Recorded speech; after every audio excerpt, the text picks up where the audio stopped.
نحمدہ نصلی علی رسولہ الکریم اما بعد اعوذ باللہ من الشیطان الرجیم بسم اللہ الرحمن الرحیم۔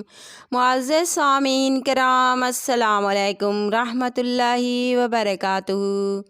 امید ہے آپ سب خیریت سے ہوں گے۔ اللہ پاک آپ کو خوش رکھے، شاد و آباد رکھے، اپنی حفظ و امان میں رکھے، آمین۔ آج ہم بیان کریں گے خواب میں نہانے کے حوالے سے۔ اس کی مختلف صورتیں ہیں اور اس لحاظ سے تعبیریں بھی مختلف ہوتی ہیں، جیسا کہ خواب میں تالاب میں نہانا، خواب میں اپنے آپ کو نہاتے دیکھنا، گندے پانی سے نہانا، صاف پانی سے نہانا، کسی اور کو نہاتے دیکھنا، گرم پانی سے نہانا، نہر، دریا یا سمندر میں نہانا۔ اس کے علاوہ بھی کئی صورتیں ہیں جو اس ویڈیو میں بیان ہوں گی۔ اگر آپ اپنے خواب کی تعبیر جاننا چاہتے ہیں تو ویڈیو کو اینڈ تک لازمی دیکھنا۔ اگر آپ نے ہمارے چینل عروج فاطمہ کو سبسکرائب نہیں کیا تو سبسکرائب کر لیں اور ساتھ لگے گھنٹی کے بٹن کو دبا دیں تاکہ ہر نئی آنے والی ویڈیو کی اپڈیٹ آپ کو بر وقت مل سکیں۔ یہ آپ لوگوں کا پیار ہوتا ہے، محبت ہوتی ہے۔ تو اب آتے ہیں اپنے موضوع یعنی خواب میں نہانے کے حوالے سے۔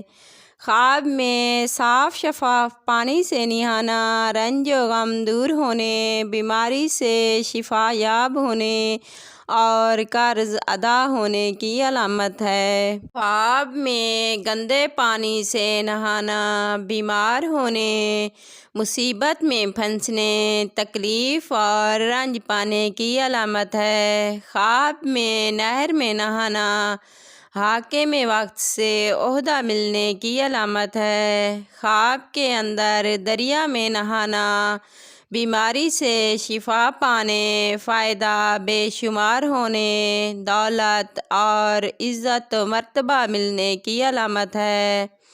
خواب میں سمندر میں نہانا بہت زیادہ فائدہ حاصل ہونے کی علامت ہے۔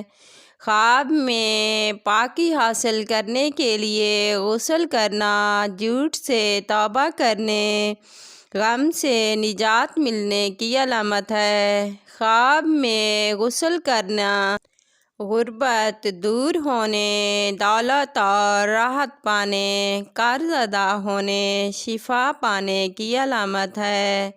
خواب میں حمام میں غسل کرنا غم اور پریشانی ختم ہونے، گناہوں سے توبہ کرنے اور اگر بیمار ہے تو شفا ملنے کی علامت ہے۔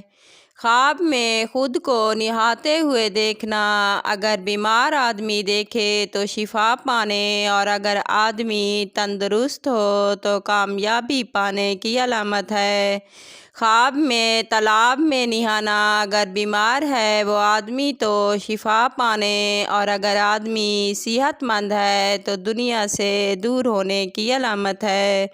اگر آپ کو ہماری ویڈیو پسند آئی تو لائک کرنا، اپنے دوستوں اور رشتہ داروں کو شیئر کرنا۔